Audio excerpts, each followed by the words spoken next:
Come on. Here we go. Here we go. Here we go. We is live. Hello, everyone. Welcome. John Henry Soto here. Welcome to JHS Interviews. And tonight, I have my very good friend Zelo.XL is going to be here. Hip hop artist, actor, man of a lot of different trades. Very talented young man who's going to be coming on, talking about his music and what he's got going on in the future. And we're going to talk about a little music video that we shot last summer, which was super fun. And I might even play a little bit of that for us as well if we got some time. But ladies and gentlemen, I want to bring on my man Zelo.XL.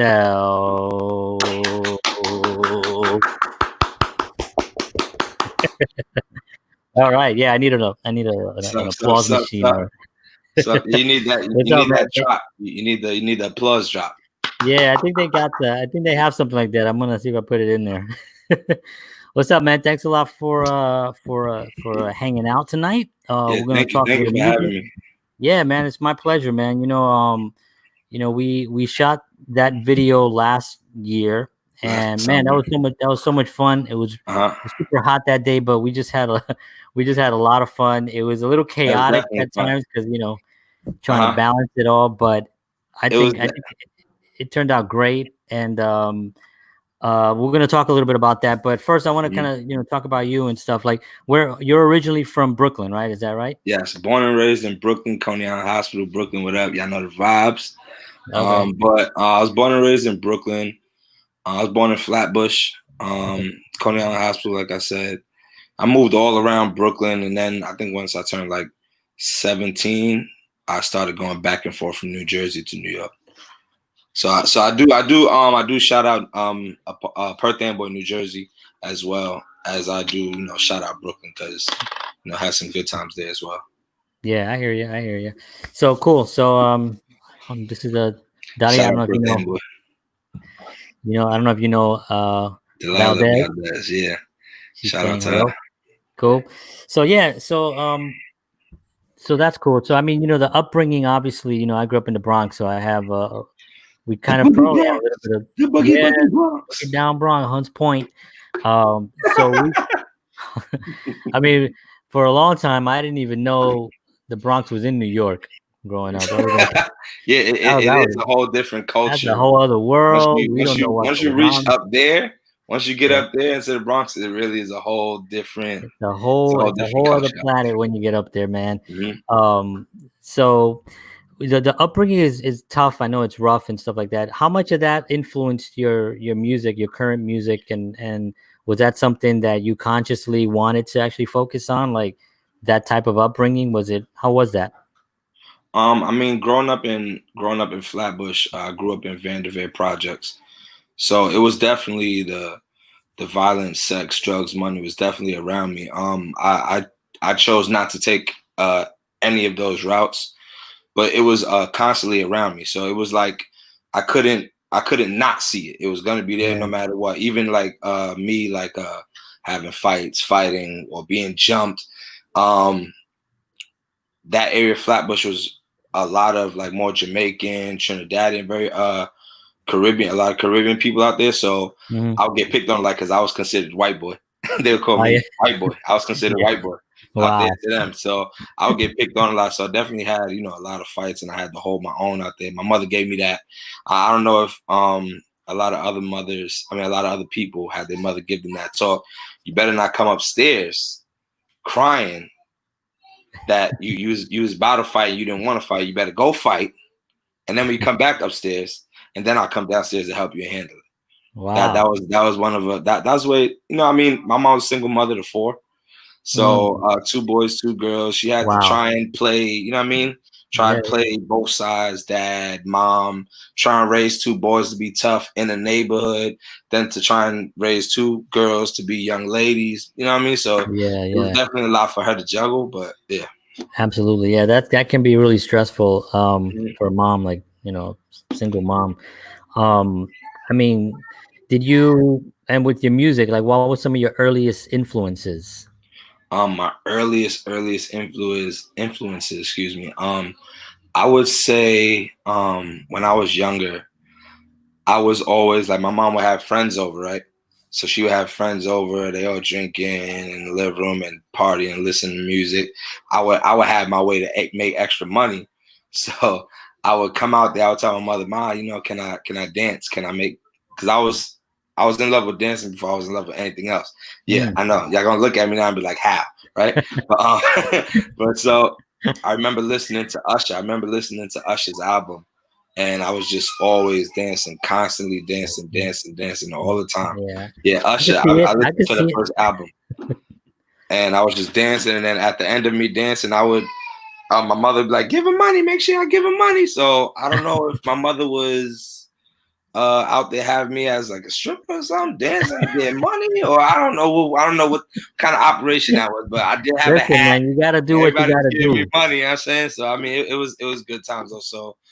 Definitely like I would say like Usher was like the first album I like really listened to, and I took it in. Like I was old enough. Obviously, when I was younger, you know, my grandmother played a lot of 50s, 60s, and my mother played like a lot of older music, like the Whispers, Temptations, and stuff like that. Yeah. So, but I didn't really catch on until I started to listen to like Usher from that year on. Yeah. So a dancer, huh? Yeah, I mean, we kind of have that in common because I did some of that back in the. I was you have to. You're from the Bronx, so you have to have. You have to do some kind of dance. Yeah. I mean, I was a little ghetto celebrity, and yeah, I mean, we did. You know, it was funny because you said that because when I was like 16 years old, 17 years old, and I was dancing like I was doing contests. I was like. I won like some WBLS dance contest. Really? I danced for the mayor. I did a whole bunch. And we were dancing. It was like a whole crew, you know. That's crazy. You know, Rocksteady. I was break dancing. Yeah, break dancing. Rocksteady and all those guys. I really thought I was gonna be a dancer, even though I was playing guitar. I thought in my head, I'm gonna be a dancer. You know, I started be a break dancer. Researching and stuff. Yeah, but you know, that's the funny. It's funny, like the creative world, you know. It's like when you're creative, whatever creativity is around you, you're going to gravitate towards and try to approach, you know. And that was one of the things that I remember doing. Music obviously was big in my family. You know, my nobody really played, but my grandma loved records, you know, so she had like stacks of Spanish records. Tito Rodriguez. She had the Gran Combo. She had the big vinyl. Right? Oh yeah, the original legit real vinyls and stuff. And record player, you know, the big furniture that they used to have, you know, like a huge giant wall unit with everything in it. And I loved it from early on, music, you know, but then later on a lot of things, you know, change your perspective and stuff. I have a question here from fashionably late bloomer. Drugs, sex, you didn't take any of those paths. What do you mean? Violence, drugs, sex, you didn't take any of those paths. I don't know what you mean, like prostitution, like violence, drugs. I mean, I didn't sell drugs and I wasn't doing any violence. I wasn't shooting, I wasn't stabbing. The other thing, I'm not gonna speak on that, you know what I'm saying? Right. Violence, I wasn't shooting nobody, I wasn't stabbing nobody, I wasn't gang banging. And the drugs, I wasn't smoking, drinking, and not like that. But I had friends that were, you know what I'm saying, when I was around like 14, 15, I definitely had friends that was smoking on a regular, drinking on a regular. That was normal to them. I chilled with them, and they all knew me to be as like, yeah, Chavez, he don't drink, like that. He don't smoke, and we know that. You know what I mean? So let's talk about that a little bit because that's interesting. You know, we both had the same viewpoint because I didn't do it either, and I grew up in the 70s and the 80s and 80s when crack was like huge. And I mean, a lot of my friends were like out there smoking and selling mainly. Yeah, they were out there taking care of business, you know, but for some reason we didn't gravitate towards that. It was not interesting. I mean, I have my viewpoints on why I didn't do it. What was one of your reasons why you just decided you didn't, like, why? Why did the peer pressure not get to you? I actually understood the outcome a lot. Like I understood the paths you can go down. Like being in the gang, I understood it's either in the grave or in the jail. Right. And I'm not going to jail and I don't want to die. You know what I mean? I knew that those were the paths. Right. You know what I mean? And violence, I mean, people shooting people and stuff. I knew, you know, it's going to come back to you. is, you know, you kill one person, they're gonna kill one of yours, or they're gonna come try to kill you. And I just knew that was the destination. So I knew that already at a young age, maybe about 10 or 11, because I was introduced to a gang when I was younger, and they wanted me to join and be one of the young dudes and to rob, and it just wasn't me. I just didn't want to do it, and they respected it. They respected me for that. You know what I'm saying? Yeah. But, yeah.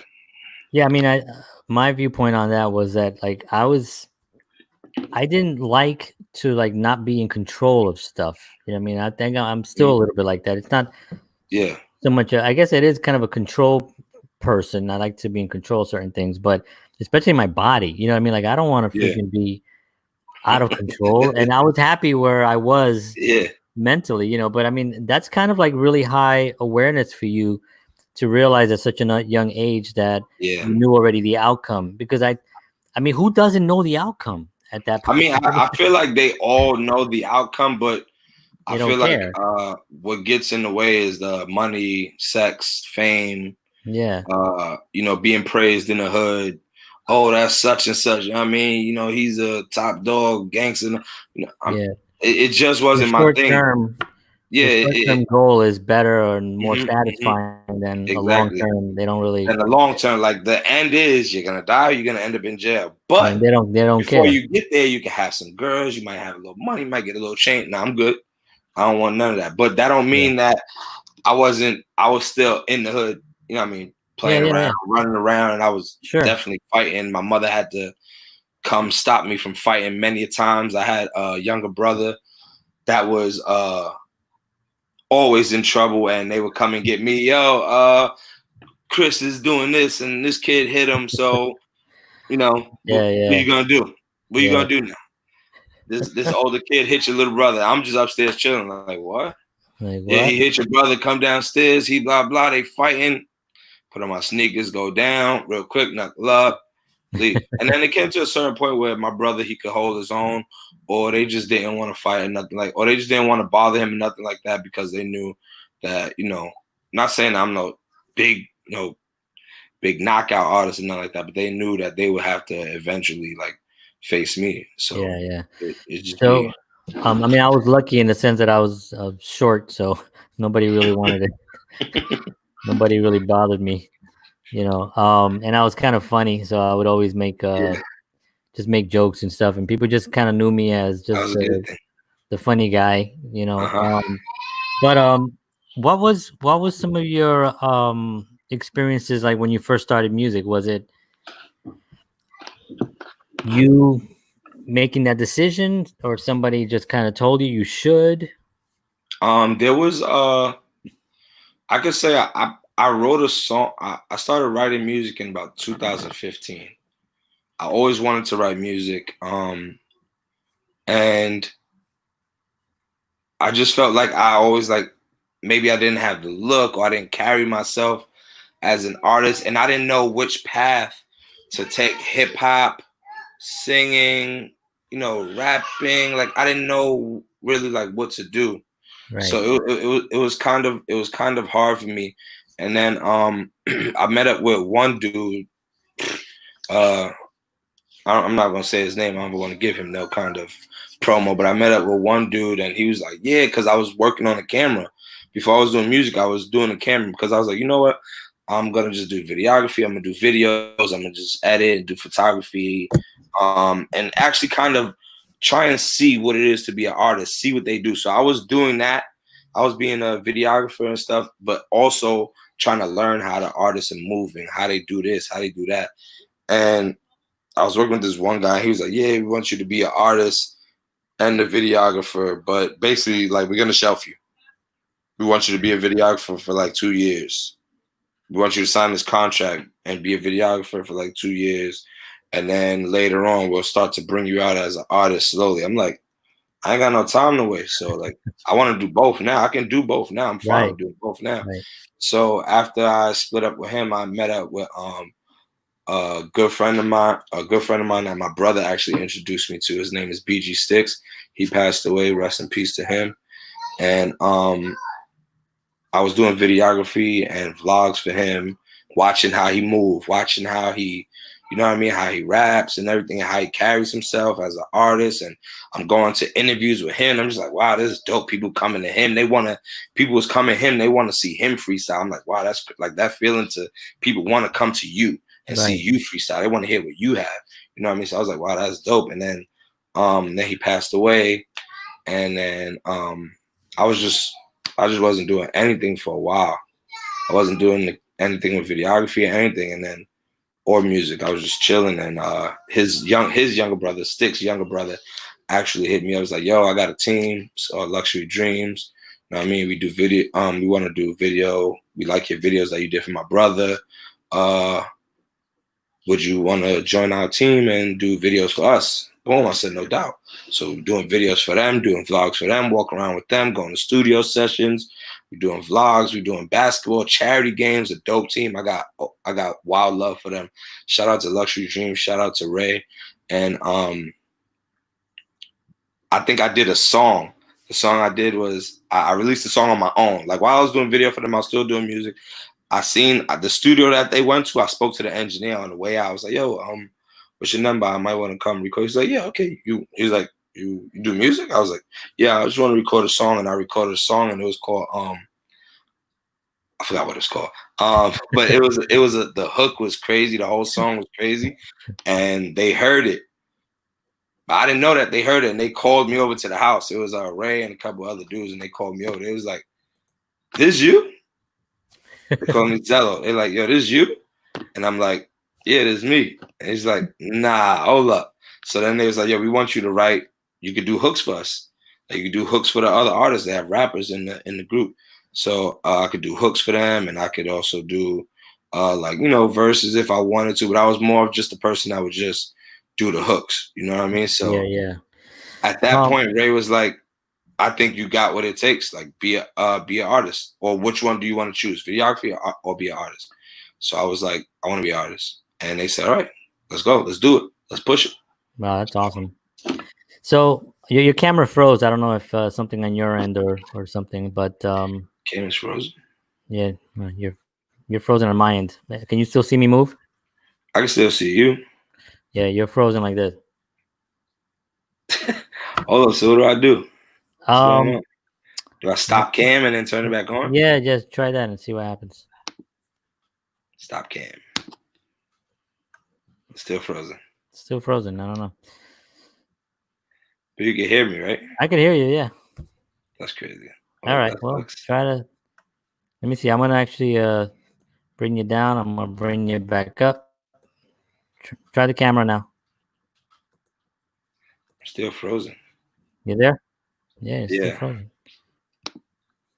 All right, well, we can hear you. That sucks. Yeah, I don't know what happened. I don't know why it's like that. Let's see. Okay. I don't know what's going on. All right, well, you can see, right? Yeah, I can see you. You can see. All right, we got some questions. We got some questions related a little bit on what you were talking about. Okay. And here's one from KC Popov, Popov, I guess. From being a father. Yeah. Can you see that? Yeah, I can see it. Yeah. So since being a father, do you feel your approach to music and the message has changed? Good question. Since being a father, do you feel your approach to your music and the message has changed?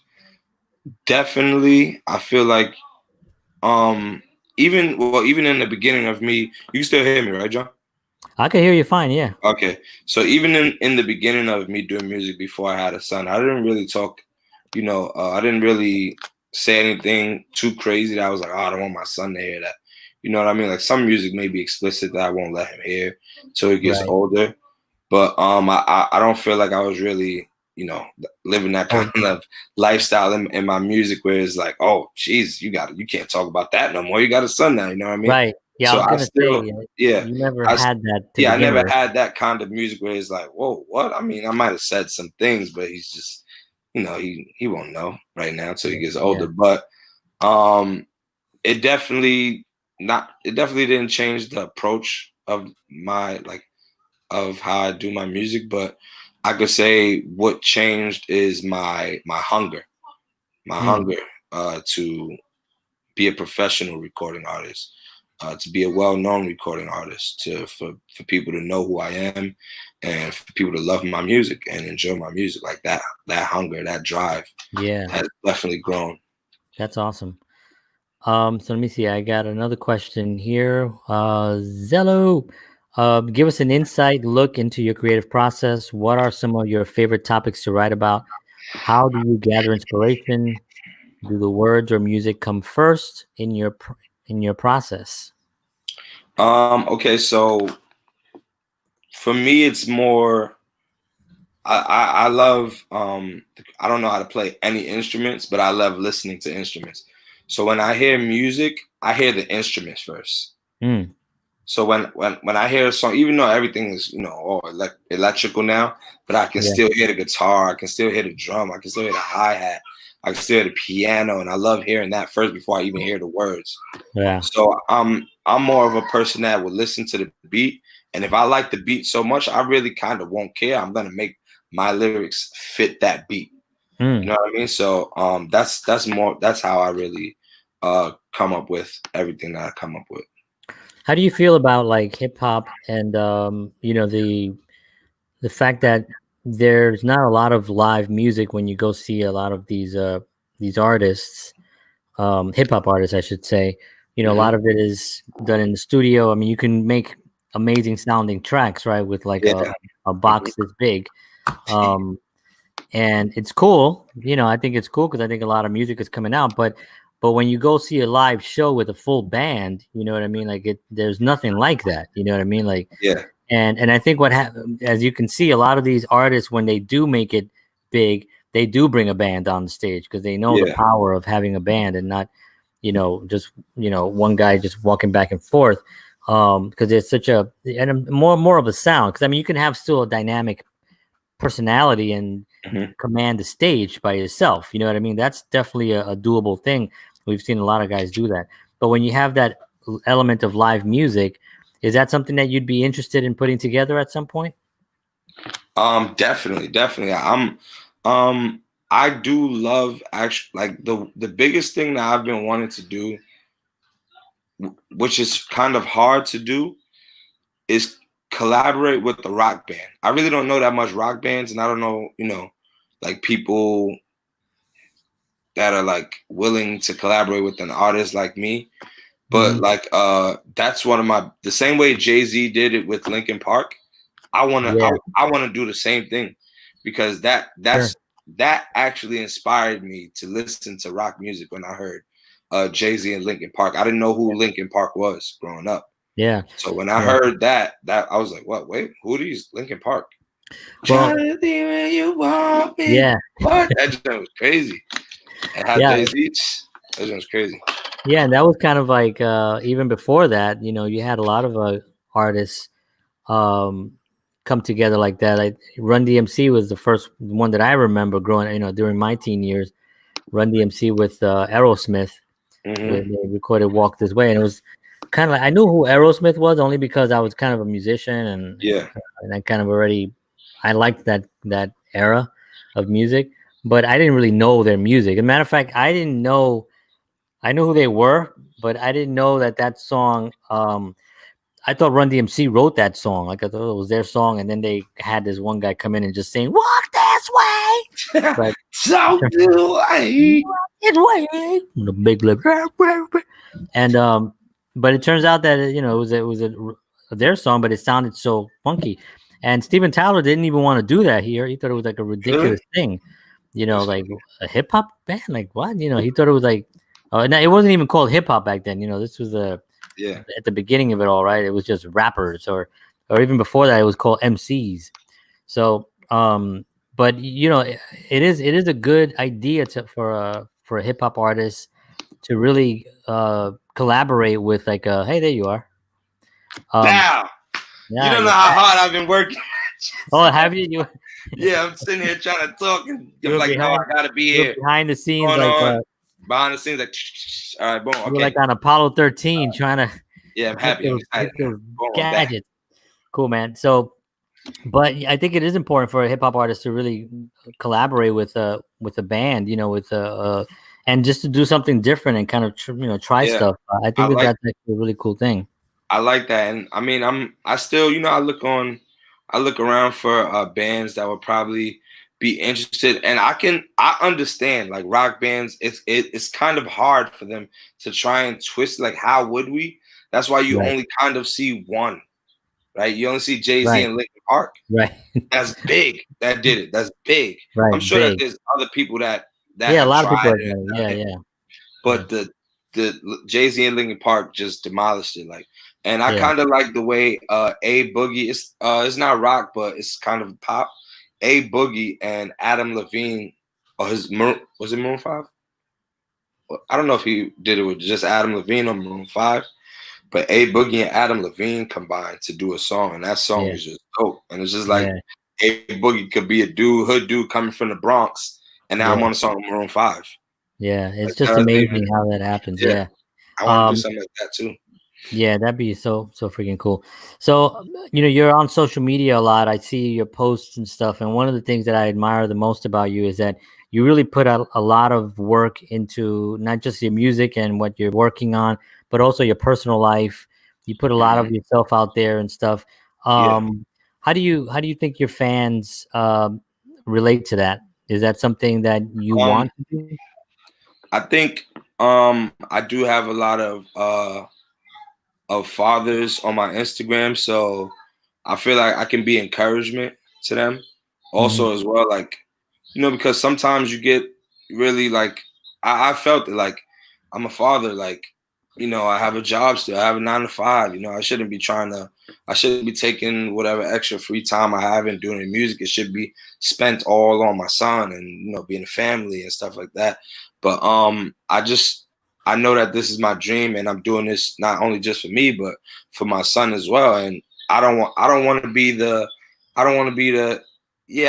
was doing it and I could have, I could have done this.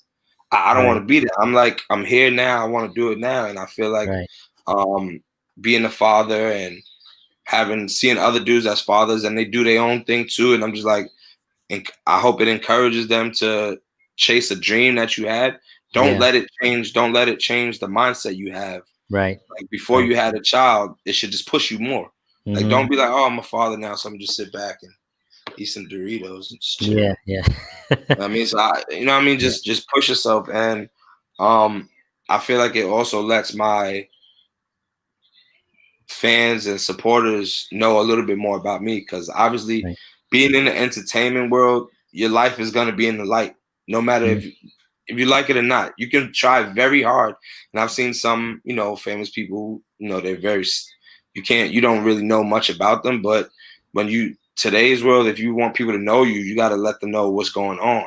And they could be like, wow, he went through that, I went through that too. I want to follow him. I want to see what else. How did he overcome it though? He's going through that. Right. Oh man, I'm going through that too. How is he going to overcome it? Right. Oh, he wrote this song about it. Okay, I can listen to that song now because me and him both went through that. He's speaking to me. I feel like he's speaking to me. I've gotten that a couple times from people like, yo, that song that you wrote, I was going through this at a certain time, and that just helped me get through it. You know what I mean? Or like, I feel like you spoke to me on that song. Like, get out of my head. Like, I got people like that. So I mean, it's just I'm just trying to encourage people. Yeah. So it's two points I want to make. One of them is the world of celebrity has changed. I mean, it's used to be celebrities were almost unattainable and unreachable, and now in order to even be anything, you got to be reachable, you got to be approachable, you got to be liked, you got to be on social media, and not even necessarily liked, but you got to be interesting and doing something that people are going to pay attention, and you got to do a lot of it.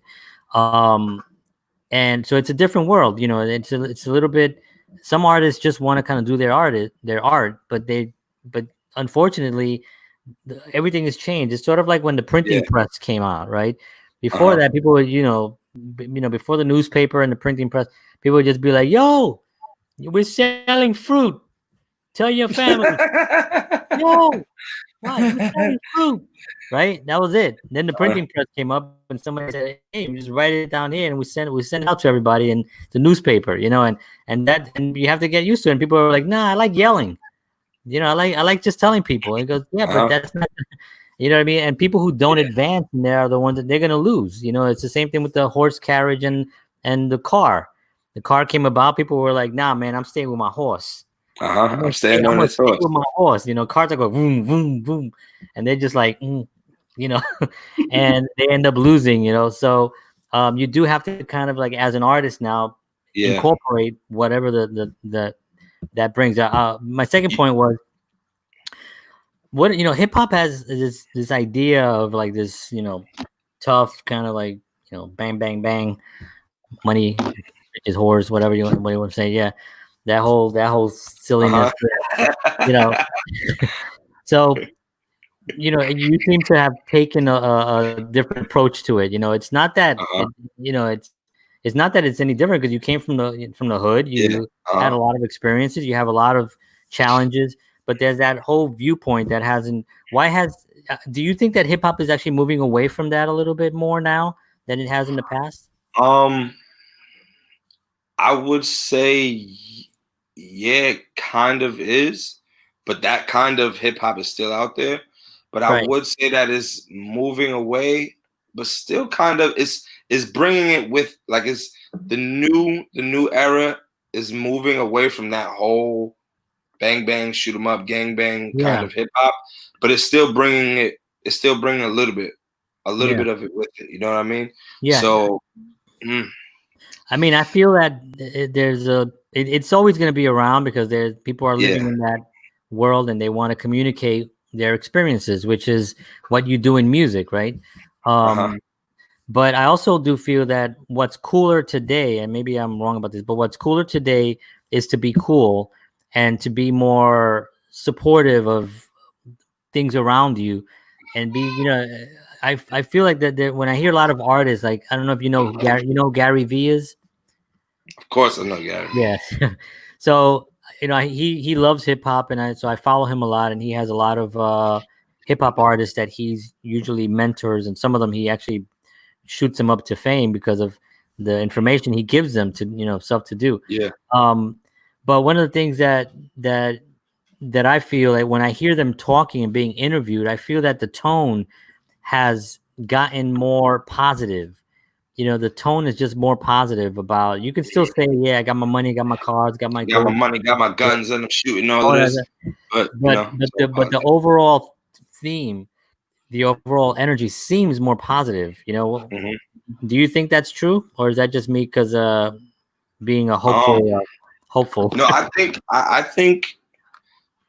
what you're saying is true, and that's right. A lot of artists, always promote positivity, and just want everything to be positive vibes and everything to be good. Like, we're gonna talk crazy in our music. We're gonna talk this.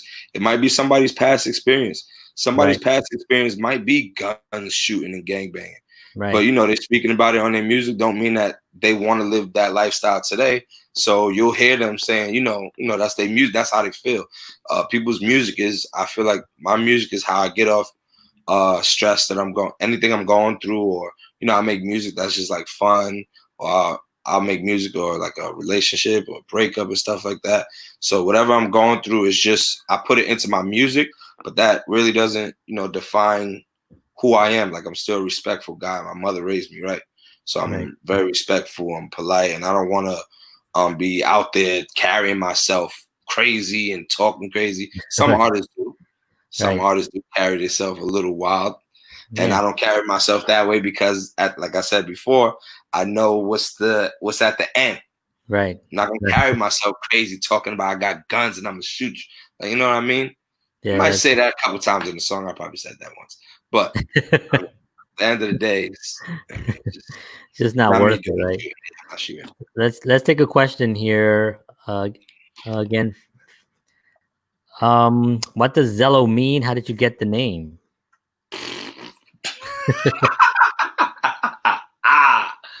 I hate explaining this. Zelo. Well, explain it once here, and just take this clip and put it on your website. So I'm a big Knicks fan, and when Porzingis came to the Knicks, I immediately became a fan. Obviously, I was booing him when he first came. I wasn't booing him, but I was like asking Phil Jackson, "What the hell kind of pick is this? This kid is 7'2", but 200 pounds.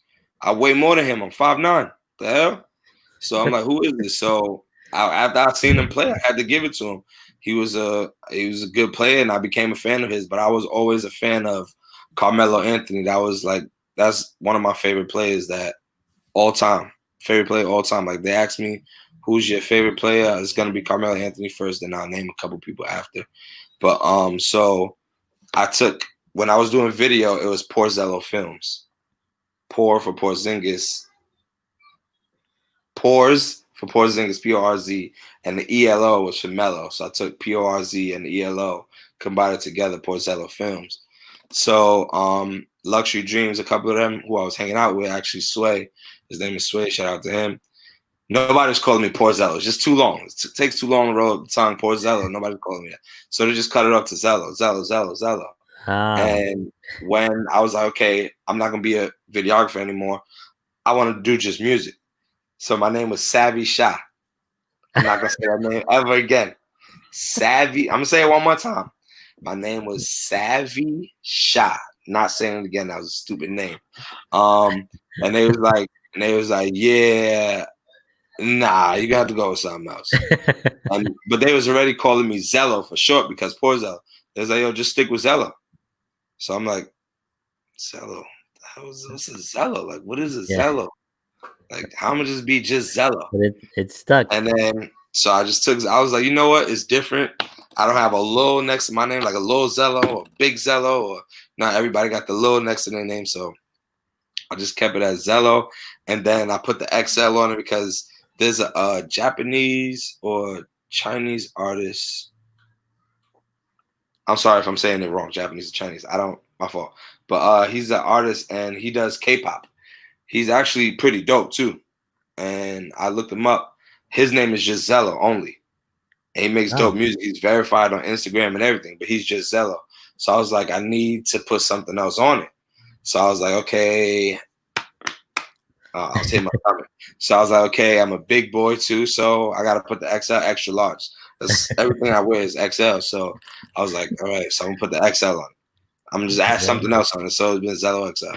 And Zelo.XL was born. Cool. Yeah, cool. That's how it became. That's awesome.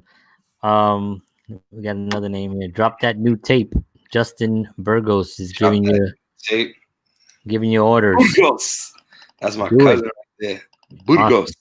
Awesome. Appreciate you for tuning in. That's my cousin. He's always giving me tips, and he's always telling me, what to do. Not what to do, but like giving me tips on how to do things and how to move and how you should do this and do that, and talking to me about a lot of marketing for myself also. So shout out to him. But I'm not dropping the tape no time soon. It's not happening. It's already done. It's already done though. I think I have about, not lying, it's not a lot, but for me, and being in quarantine, I have about 64 songs written and I think 20 are recorded. 20 recorded is going to be 21 because I just sent my engineer another song, so it's going to be 21 recorded songs. That's awesome. So man. That's I haven't. Shout out to you, John, for telling me that. Just keep writing. I'm like, John, what do I got to do next? What's going on? Keep writing. Bye. I can't get any money right now. Keep writing. Bye. but yeah, so I haven't released a song since January. So once I feel right, I feel like June, somewhere in the middle of June, I'm gonna release. I just uploaded a picture of a cover art for this track called Rambo. Yeah, look good. It's coming. I'm different vibe. Yeah, I'm coming to take everything that's supposed to be mine, and that's just the mindset I have right now. So, and that's I gotta tell you, man, because I talk to a lot of people, and and musicians and stuff. A lot call me up, and because I was involved with that hip hop with that label for a few years. I had some hip hop artists and stuff. So through the social media stuff, I just ended up a lot of hip hop guys following me for whatever reason.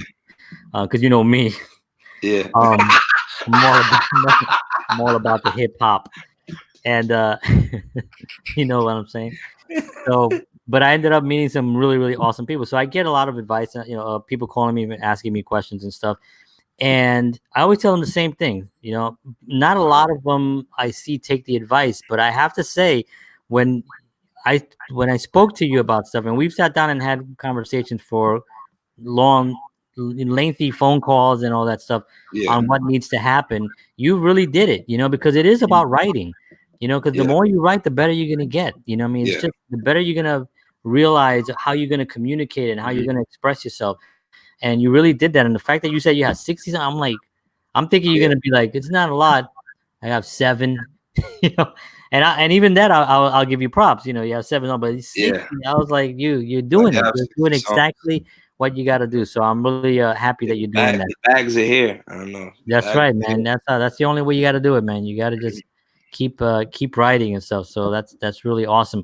Let's talk a little bit about the music video we shot last summer for She Want Me. It's just a lot of fun, It seemed like that was so much fun. Yeah, it seems like a long time ago, right? But it was, but I mean, it's gonna get pushed again this summer. Absolutely, especially this summer. I think this summer is really a good time to. This summer, people gonna need that, basically. Yeah. My friend DJ Hook, he did a mix for me, a Jersey club mix, and before the whole coronavirus thing happened, he was playing it in a lot of clubs, and he was getting good feedback. Good feedback from the song. People still kept dancing. He's like, he would look at the, look at people and like to see their faces. He said nobody ever looked at the DJ and was like, what is this? He said people just heard it. She really want me. She really want me. She really, really, really, really, really want me. She got it, earn it. Like the way he mixed it up and bounced it, and it's dope. And people just kept vibing. Like it wasn't something that you're in a party and somebody play a song, like I guess whatever. Like, why Earth, Wind, and Fire right now? Yeah. What's going on? But yeah, he said he got really good feedback from the song, and a couple DJs actually emailed me for that song. Not even the original one; they want to hear the Jersey one, because I mean, it's bumping in the clubs. Well, that's a good club song. So yeah, when I first we were in my little office space that I had back here. I went to the restroom for a second. I came back and you had that playing, and I'm telling you, I swear to God, I was like, what is that? You remember the conversation? I was like, you were playing me a bunch of other stuff, and then that was one of them. And I said, what is that? And you were like, oh, that's the song I want you to hear, And I was like, like, you wrote this? And I was like, yeah. And I was like, this is yours? And that's when immediately I said, okay, we got to do something. So that's when I started. You got to shoot a video for this. I got Lisa. Shout out to Lisa, my favorite videographer. Yeah, she's amazing. Got her involved, and and then we did casting calls and got a bunch of people in there. It was so much fun. So it was really a cool shoot. I definitely want to do it again. We have to. Things have changed now, for me. Believe it or not, it's actually better right now for me than even with this whole quarantine. Things are actually a lot better right now. So I'm in a better position to actually start shooting videos and start actually. So as soon as we're allowed to, congregate and do stuff, definitely I want to start. It doesn't even have to be. It could just be you. You know what I mean? We don't have to do a whole scene. Oh yeah, I definitely have some songs where it's just me. I mean, where it can be just me, not just it's just. Yeah, I mean, let's shoot those. I got a bunch of more equipment now, and I got new editing. So I got a bunch of stuff now, so it's just a much better time and stuff. I just bought like a whole mini studio, like an in-home studio. Oh, nice. And it's the reason. That's the reason why I have so much songs written now, because I can just set up the mic, and believe it or not, when I used to hear these artists say, "Yeah, we don't write, we just go in the booth," and I'm like, I ain't got the money to just go in the booth and just sitting there. Yeah, play that back. Nah, time Right. is money. I gotta go in there written down, no rehearse. I want to lay the verse down the first time, no mess ups, hook, bridge, everything, and I'm out and I'm on to the next song. But now having my own studio, I can vibe with the beat. I can chill. I can sit down. I can listen to it. I can walk away from it, go to the bathroom, chill. Might watch TV, and then something might hit. Oh, let me go back to the studio. I like that, and then, you know what I mean. So that's why I have so much songs now, because I've been just recording on my own, and I send it to my engineer. He says, just send me the stems.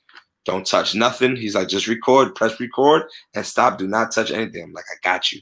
And I do that, do my hooks and everything. And I send him the whole project. He chops it up, cooks it up, and it's done. Wow. That's it. So that's the future, man, right there. Yeah. That's awesome. So let's take some. Let me see. It's a fun question here. What was your favorite food growing up, Zelo? What was my favorite food growing up? So for those who don't know, I am mixed, Puerto Rican, Italian, and African American Black, and so I grew up. Food ever. Yeah, I got 3 of the. Yeah, this is why I'm XL. You see, so I grew up on my mother's side mostly. So my mother's Black, so I grew up on that side more. So my favorite food definitely has to be something Southern, probably baked macaroni and cheese. Yeah, probably baked macaroni and cheese. Probably gonna be one of my favorite foods. I was about to say a whole dish, but you just asked for food, so I'm just saying. Well, you're about to go down the list. Yeah, I was about to lay down on page 4. On page 4, there's this recipe. There's a recipe for bread pudding and banana pudding and nice baked macaroni and cheese. So let's talk a little bit about what's coming up. You have some tracks.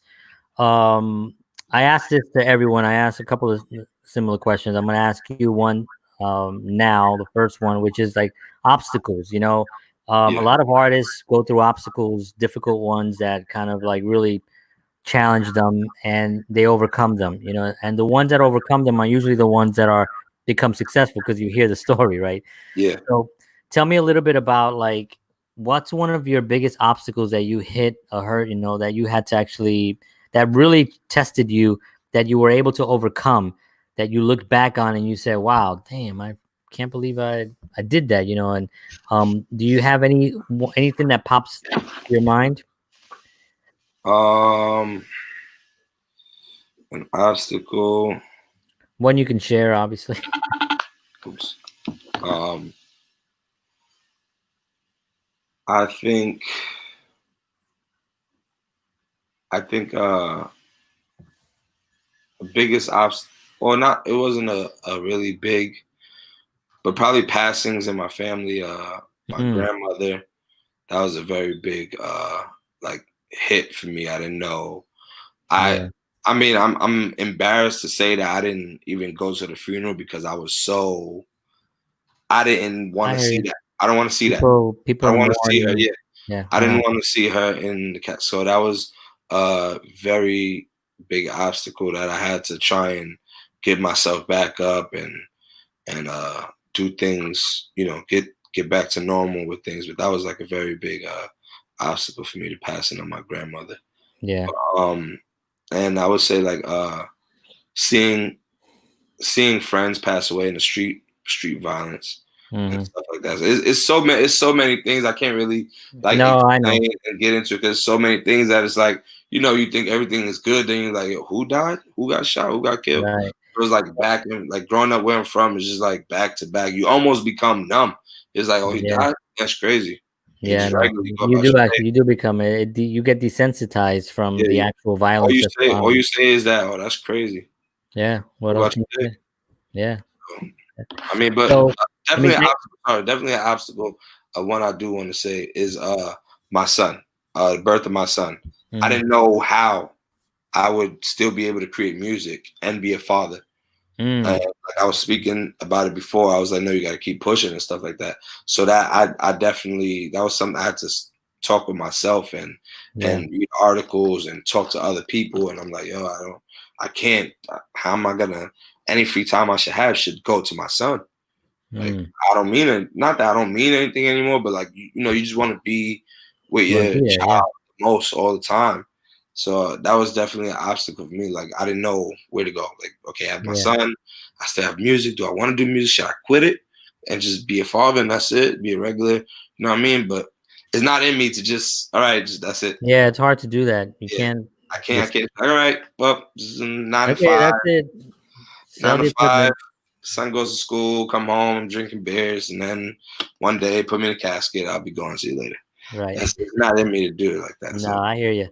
Well, I mean, you really have made a tremendous success thus far, and you have a long way to go. So, you know, that is definitely an obstacle that you overcame, because you got 60 songs in the can, 20 songs in the can, I should say, 21. And you have a son, and you work, and you know that's so you're doing just fine. So that's good.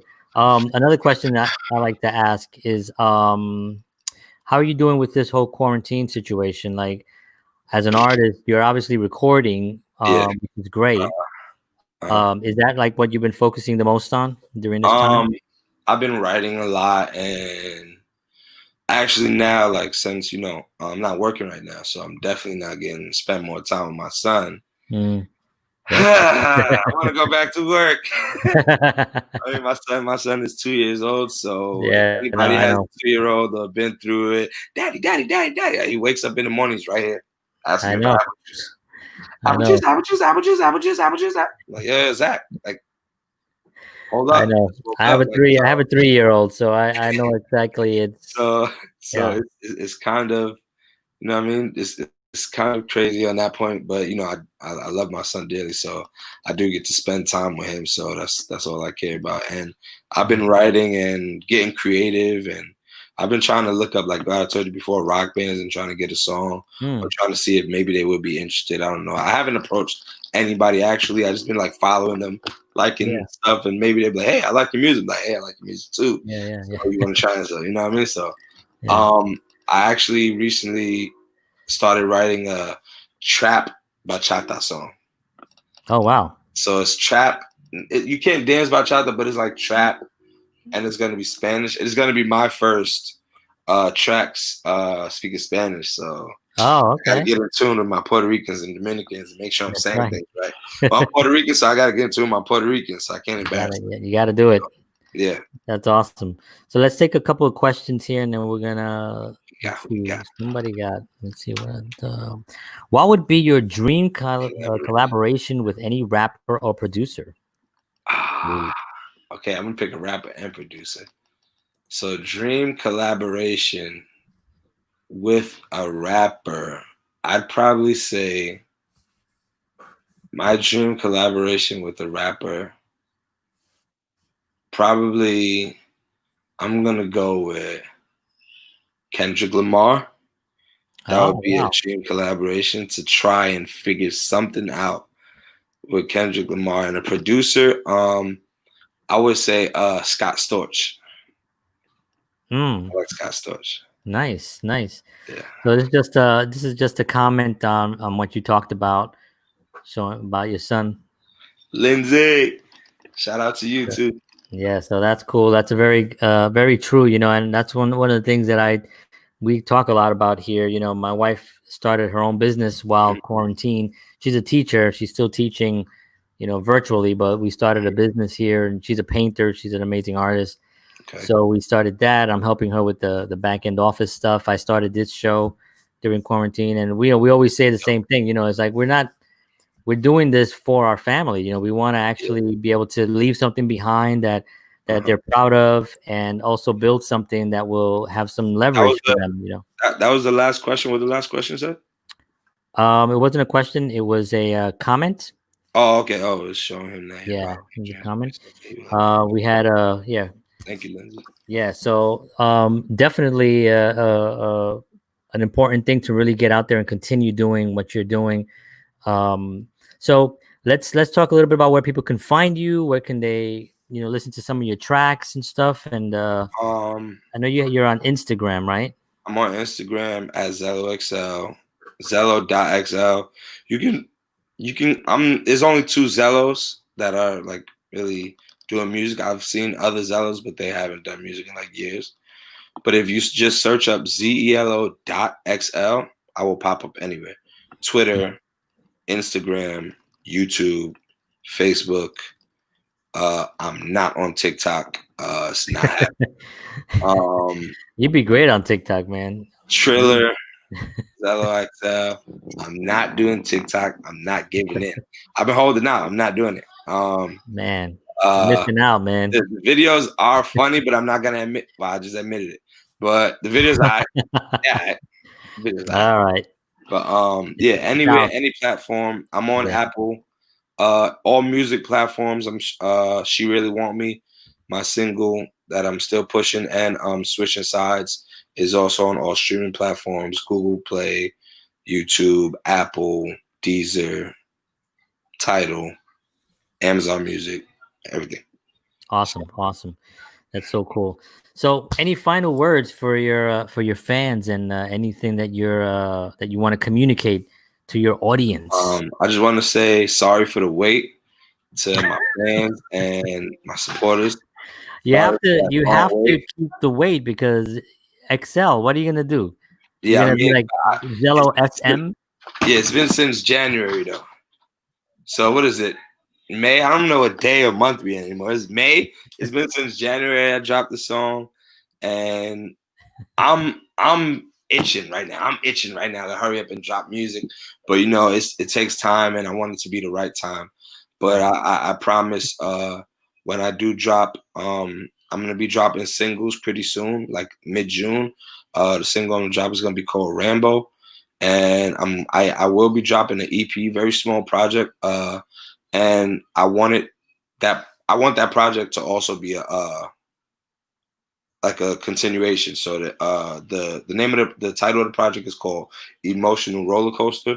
So this is the first Emotional Roller Coaster. There'll be another Emotional Roller Coaster Part 2, Emotional Roller Coaster 3, Emotional Roller Coaster 4. Hopefully, if it goes that far, if people like it. But yeah, I just started that up. And it's funny when you said wait. I thought you were talking about weight. Your weight. I thought I was like, you said sorry for the wait. You said sorry for the wait, and I was like, and I'm laughing. I'm like, why is he mentioning that? I'm like, well, you have to keep up your name, Zelo.XL. I'm never sorry for the wait. Right. I'm never sorry for this wait. You're sorry for making people wait for your music. I'm sorry for the wait that y'all been. Now I got it. For music for so long. It's like, yo, it's January. What's going on? But I've been trying to stay in tune. But you've been putting stuff out. I mean, you've been recording. You've been in the studio. Yeah. You know, I'm in the studio. Just know that I'm in the studio. I'm writing. I'm recording. You know what I mean? Just expect. I just told you, I'm coming for this. Coming for everybody. Like, absolutely, man. So listen, man, I really appreciate you, man. You're like a really cool, just a cool, great human being, and a really great, amazing artist. So I really appreciate that we got to work together, and I know we're going to be working together a lot more in the future, hopefully in the really near future. Yes. And let's talk a little bit about that band situation, because I do have some connections in that area. So we'll see if we can find some kind of collab with a band or something. So I definitely I think like a pop band. It can't be a band that's like, how does she do? No. It's gotta be a band that. But I listen to everything, but it has to be more pop so it can mesh with the. You can have more melodies and more kind of like grooves. Yeah, absolutely. Cool, man. All right, man. So listen, I appreciate you. I will talk to you soon.